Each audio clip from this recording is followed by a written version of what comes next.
देखिए स्टूडेंट्स, आज अपन ले रहे हैं चैप्टर नंबर 2 स्टैटिक्स का इंट्रोडक्शन, मीनिंग एंड स्कोप। ये सब चीजें अपन देखेंगे। इसमें कुछ इंपॉर्टेंट वर्ड हैं जो कि अपन को देखने हैं। सबसे पहले डेटा। डेटा क्या है? डेटा किसी भी फैक्ट को कह सकते हैं। Data is a collection of fact. किसी भी चीज के बारे में डेटा कलेक्ट किया जा सकता है कि आपके फर्स्ट क्लास से लेकर 10th तक का क्लास के कितने मार्क्स थे, ये डेटा है। Such as value of measurement, it can be number, word, observation और even just description of the things. कुछ भी हो सकता है। डेटा किसी भी चीज के लिए हो सकता है। आपका बॉडी का टेम्परेचर आपने पूरे साल भर एक पेज पे लिखा है, डेटा है। ये लो, क्या भाई मेरा रोज का टेम्परेचर क्या रहता है। आपके स्कूल में जो अटेंडेंस रजिस्टर है वो भी क्या डेटा है। उसमें रोज का लिखा जाता है कौन कौन बच्चे आए, कितने एब्सेंट थे, कितने प्रेजेंट थे। ये डेटा है। तो डेटा जो है वो क्वांटिटेटिव भी डेटा भी होता है और क्वालिटेटिव डेटा भी होता है। क्वांटिटेटिव क्या? Data whose variable can be measured in numerical term, जैसे prices, income, height, weight, daily temperature. इनको न्यूमेरिकल टर्म में मेजर किया जा सकता है। ये कहलाता है क्वांटिटेटिव। क्वांटिटी से ही बना है क्वांटिटेटिव डेटा। और जहां आप उसे न्यूमेरिकल टर्म्स में मेजर नहीं कर सकते, वो फिर क्वालिटेटिव डेटा कहलाता है, जिसे गुड, बैड, इंटेलिजेंट एटसेट्रा। जैसे आपकी मार्कशीट के अंदर रिमार्क्स में आता है ना गुड। अब गुड का मतलब क्या? बस ठीक है गुड। अब आप अनुमान लगाते रहो कि ये गुड कैसा का है, इसको कितने नंबर दिए जाएं। तो ये गुड जो है वो क्वालिटी बता सकता है, वो क्वांटिटी कभी नहीं बता सकता। तो डेटा जो है दो टाइप का होता है। इसका डिफरेंस 1 नंबर का 2 नंबर का क्वेश्चन आ सकता है कि क्वालिटेटिव डेटा और क्वांटिटेटिव डेटा में क्या फर्क है। ये डिस्क्रिप्शन में डील करता है, ये नंबर में डील करता है। It can be observe but not major. ये ऑब्जर्व तो किया जा सकता है कि गुड, पर मेजर नहीं किया सकता कितना good. It can be measured. इसके एग्जांपल हैं colour, texture, smell, taste, appearance, beauty, ये सब। इसके एग्जांपल हैं height, length, area, volume, weight, cost, age वगैरह। Stress is on quality. यहाँ स्ट्रेस क्वालिटी पे रहता है, यहाँ स्ट्रेस क्वांटिटी पे रहता है। यहाँ इसको क्वांटिटी कर लें, ये क्वांटिटी होगा। नेक्स्ट आपके सामने वर्ड आता है स्टैटिक्स। देखिए स्टैटिक्स जो है, सबसे पहले स्टैटिक्स वर्ड यूज किया था जर्मन ऑथर ग्रॉटफ्रेंड एक्नेवेले ने 1749 में। He is also known as father of statistics. उसको फादर ऑफ स्टैटिक्स भी कहा जाता है। कहते हैं statistics is used in two sense, plural sense and singular sense. ये डिफरेंस में आपका आ जाता है क्वेश्चन। वैसे इसका यूज प्रैक्टिकल न्यूमेरिकल में कहीं भी नहीं है, बट आपको इसके एक दो डिफरेंस याद करके रखने पड़ेंगे, आपके पास ऑप्शन नहीं है। तो डेटा तो आप जानते हैं क्या होता है। Facts in term of number, which is known as data, but only the collection of economic data is not enough. Deep study of data in term of various causes and effects are also required with term analysis. भाई आपकी 1 से लेके class 1 से लेके class 10 तक के marks इकट्ठे कर लिए, उससे क्या? उसका कोई डीप एनालिसिस हो जिससे कि आपके बारे में कोई कंक्लूजन निकाला जा सके कि ये बच्चा पढ़ने में कैसा है, इसका ऑल अराउंड मैथ्स में स्कोर क्या रहा, या इंग्लिश में क्या रहा, या साइंस में कैसा रहा, या इसका न्यूमेरिकल में बच्चे का माइंड ज़्यादा चलता है या थ्योरी में ज़्यादा चलता है। ये सब एनालिसिस कहलाता है, वो डेटा का एनालिसिस होता है। तो लिखा है study of data providing deep insight and help in solving economic problem which is termed as policies. और फिर जो स्टडी की जाती है और जिससे कि इकोनॉमिक प्रॉब्लम्स को सॉल्व किया जाए, उनको बोलते हैं पॉलिसीज। तो डेटा, डेटा का एनालिसिस और देन प्रॉब्लम को सॉल्व करने के लिए पॉलिसीज। ये 3 वर्ड आपको इससे क्लियर हो गए। लिखा है in a plural sense the word statistics refer to numerical facts and figure collected in a systematic manner with a definite purpose in any field of study। मतलब किसी पर्टिकुलर टास्क को पूरा करने के लिए आप ये देखना चाहते हैं कि आपकी कॉलोनी के अंदर कितने लोग जो हैं ग्रेजुएट हैं। तो आप क्या करोगे? डेफिनेट पर्पस हो गया आपको पता करना कि कितने जने ग्रेजुएट हैं, ये आपकी फील्ड ऑफ स्टडी है।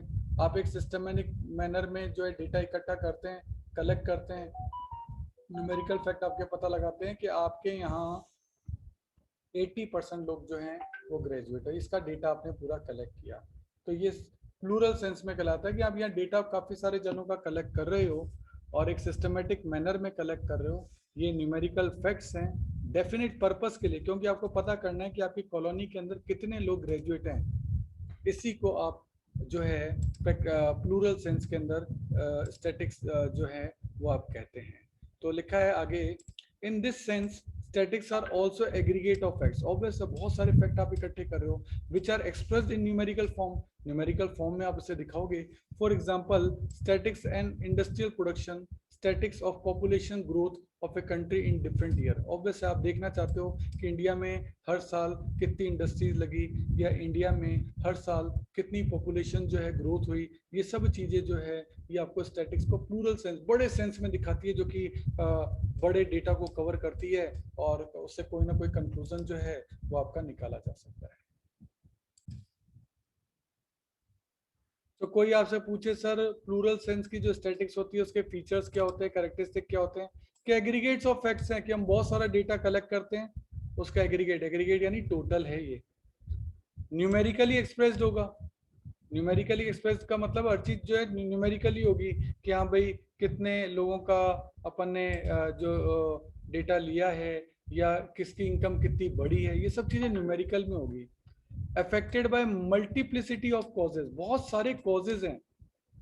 मतलब जैसे एक बारिश है, तो बारिश के मल्टीपल कॉजेज हैं, कि हाँ सर गर्मी खूब ज़्यादा होनी चाहिए, सर कम प्रेशर का एरिया बनना चाहिए, वहाँ मतलब अलग अलग टाइप से साइड से हवा आती है तो फिर बारिश होती है, कई बार नहीं होती है। बहुत सारे मल्टीपल रीजन होते हैं, तब जाके जो है वो अफेक्टेड में जो है वो आती है। तो affected by multiplicity of causes, बहुत सारे कॉजेज होते हैं। रीजनेबल एक्यूरेसी, एक्यूरेसी कभी 100% नहीं हो सकती।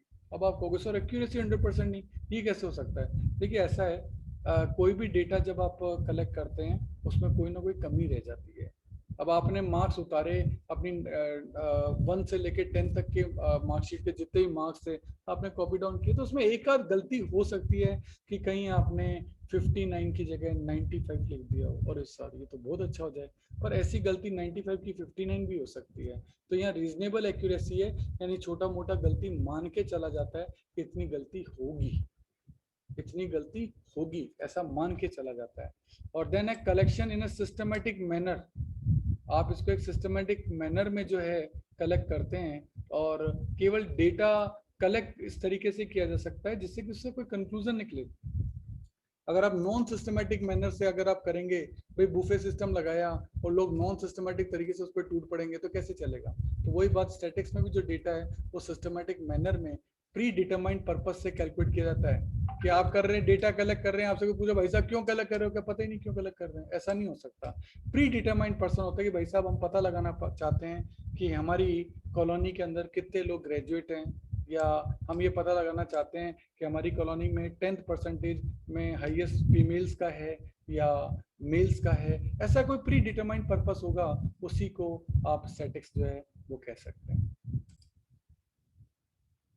नेक्स्ट है आपका statistics in a singular sense. अब सिंगुलर सेंस में क्या है? In singular sense it refers to the science comprising method which are used in, मतलब डेटा कलेक्ट करने में collection, analysis, interpretation and presentation करने में जो भी आप साइंटिफिक मेथड यूज करते हैं, उसी को आप जो स्टैटिक्स है सिंगुलर यूज में, इसको सेंस में जो है वो लेते हैं। These method are use to draw conclusion about the population parameter. कोई भी चीज आप कंक्लूजन पे पहुंच रहे हैं, तो स्टैटिक्स में be defined as the collection, presentation, analysis and interpretation of numerical data. ये बहुत अच्छी डेफिनेशन है, इसको आप याद कर सकते हैं सिंगुलर सेंस के लिए। सिंगुलर सेंस बेसिकली आपको यही बताता है, वेरियस चैप्टर के नाम है ये, आगे जो आप स्टैट्स पढ़ रहे हैं, stages of statics in singular sense, इसको स्टैटिस्टिकल टूल्स भी बोलते हैं, कि कौन कौन से मेथड और टेक्निक यूज आती है।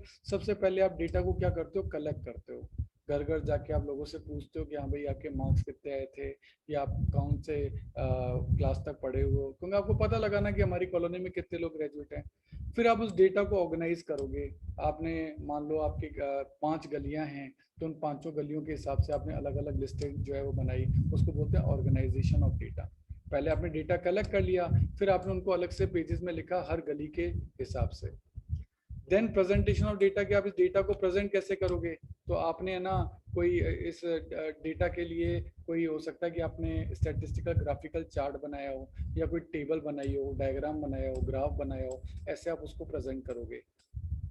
देन उसका एनालिसिस होगा, that's called analysis of data.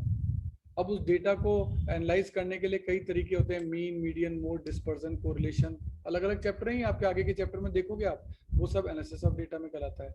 Then है interpretation of data. It is the final stage of statistical method. It is applicable with the help of previously arrange stages. उनके basis पर आप जो कोई कंक्लूजन निकालते हो और कोई डिसीजन लेते हो, वो कहलाता है इंटरप्रिटेशन ऑफ डेटा। तो वास्तव में जितनी भी चीजें हैं ये आगे जाके स्टेट्स के चैप्टर बनने वाले हैं। कलेक्शन ऑफ डेटा का एक चैप्टर अलग है, ऑर्गेनाइजेशन ऑफ डेटा का चैप्टर अलग है, प्रेजेंटेशन ऑफ डेटा के चैप्टर हैं जिसमें टेबुलेशन आ जाएगा, डायग्रामेटिक प्रेजेंटेशन आ जाएगी, ग्राफिकल प्रेजेंटेशन आ जाएगी, ये सब चैप्टर्स हैं। देन एनालिसिस ऑफ डेटा, उसमें मीन, मीडियन, मोड का चैप्टर है, डिस्पर्जन का चैप्टर है, कोरिलेशन का चैप्टर है, और देन इंटरप्रिटेशन ऑफ डेटा कि आप उसके कंक्लूजन पर पहुंचेंगे। तो वास्तव में सभी आगे आने वाले चैप्टर्स के नाम है, इन्हीं को आप स्टैटिस्टिकल टूल्स जो हैं वो आप कहते हैं। इसको हम स्टेजेस ऑफ स्टैटिक्स भी कह सकते हैं कि सबसे पहली स्टेप होती है collection of data, then number 2 step होती है organisation of data, number 3 step होती है प्रेजेंटेशन ऑफ डेटा, नंबर 4 होती है एनालिसिस ऑफ डेटा, और देन होती है इंटरप्रिटेशन ऑफ डेटा। यानी डेटा को आप किस तरीके से एनालाइज करते हैं, ये उसकी स्टेप्स हैं और ये उसकी स्टेजेस हैं कि आप डेटा को कैसे एनालाइज करेंगे। नेक्स्ट आपका आता है functions of statics. Sir statics का फंक्शन क्या है, क्या काम है इसका? पहली बात तो presentation of fact in a definite form. जितना भी डेटा होता है उसको एक डेफिनेट फॉर्म में प्रेजेंट करना। अब आपकी मार्कशीट है तो पता है कि यहाँ पे एक पर्टिकुलर फॉर्मेट है, उसके अंदर आनी है, तो डेफिनेट फॉर्म है। फैसिलिटेटिंग कंपैरिजन, इससे आप कंपैरिजन कर सकते हैं। आपके पापा ने आपकी मार्कशीट देखी, फिर आपके फ्रेंड की भी मार्कशीट देखी, फिर कंपैरिजन किया और घर पे आके फिर जूत पंचमी हो गई। ठीक है, तो ऐसा कंपैरिजन में, भगवान करे ऐसा कंपैरिजन ना हो, पर ऐसा कंपैरिजन की जो फैसिलिटी है वो उसमें हो सकती है। देन है facilitating the formulation of policy. इससे अब आपको आगे के लिए पॉलिसी बनाने में आसानी रहती है कि हाँ यार मेरे इस सब्जेक्ट में नंबर कम रह गए तो मुझे इस सब्जेक्ट में ज़्यादा मेहनत करनी चाहिए, और अपनी पॉलिसी जो है आगे से उसी हिसाब से बनाएंगे। Facilitating of forecasting. आपको फोरकास्टिंग, फोरकास्टिंग का मतलब प्रिडिक्शन करना। आप फ्यूचर का प्रिडिक्शन कर सकते हैं। आपने एक विराट कोहली का डेटा देखा कि यार वो जब इंडिया में खेलता है तो वो फर्स्ट बैटिंग करता है तो उसके रन किस हिसाब से बनते हैं, उस हिसाब से वो आज के मैच में कितने रन बना सकता है। 100% तो नहीं कहा जा सकता, लेकिन प्रेडिक्शन कहा जा सकता है। Useful in testing the law of other services. जैसे कुछ अदर सर्विसेज हैं, जैसे statistical method help in testing exact and inexact sciences. The generation of theory are the possible only because of statics. Malthusian theory of population is the best illustration in this respect. अब Malthusian theory क्या होती है? देखो यहाँ जो word use हुआ है माल्थेसियन theory, ये क्या है? माल्थस एक राइटर हुए थे आज से कई सालों, सैकड़ों साल पहले, और इन्होंने कहा था कि जो नेचर है वो अपने आप पॉपुलेशन को कंट्रोल करता है। जिस एरिया में पॉपुलेशन अनएक्सपेक्टेडली ज़्यादा हो जाती है तो नेचर अपने आप ऐसी कंडीशंस पैदा करता है, वहाँ ज़्यादा बाढ़ आने लग जाती है, वहाँ ज़्यादा अर्थक्वेक्स आने लग जाते हैं, वहाँ ज़्यादा महामारियाँ आने लग जाती है, जिससे लोग अपने आप ही खत्म हो जाते हैं और नेचर जो है उनको बैलेंस कर लेता है। तो इस टाइप का कोई भी डेटा हो कि हाँ भी ऐसा कितनी पॉपुलेशन होने पे ऐसा होता है, कितनी पॉपुलेशन बढ़ी, कितनी कम हुई, तो उन थ्योरीज को अगर आपको अप्रूव करना है तो उसमें भी स्टेट्स जो है वो आपकी यूज आ सकती है। इसीलिए लिखा है useful in testing the law of other services, जो जैसे माल्थस की थ्योरी है उसको प्रूव करने में भी ये काम आ सकती है। और then establishment of correlation between two facts. दो फैक्ट्स के बीच में कोरिलेशन कि हाँ भाई गर्मी इस साल मई जून में इतनी पड़ी है तो बरसात कितनी होगी, या बरसात जुलाई अगस्त में इतनी पड़ी है तो इसका क्रॉप पे क्या फर्क पड़ेगा। तो ये सब जो कोरिलेशन है, जैसे कई बार अपन कोरिलेशन अपने घर पे भी बना लेते हैं ना कि अरे यार मैंने ये कलर की ड्रेस पहनी थी तो उस दिन मेरे साथ बड़ा अच्छा ही अच्छा हुआ था, तो ऐसा कोरिलेशन आप भी तो बना लेते हो। पर ऐसे ही कोई दो फैक्ट्स के बीच में आपको रिलेशन देखना हो तो उसके लिए आपका एक चैप्टर भी है कोरिलेशन, जिसके बेसिस पर आप फोरकास्टिंग वगैरह जो है वो कर सकते हैं। तो कोरिलेशन वगैरह फाइंड आउट करने में भी स्टैटिक्स जो है वो आपकी यूज आती है।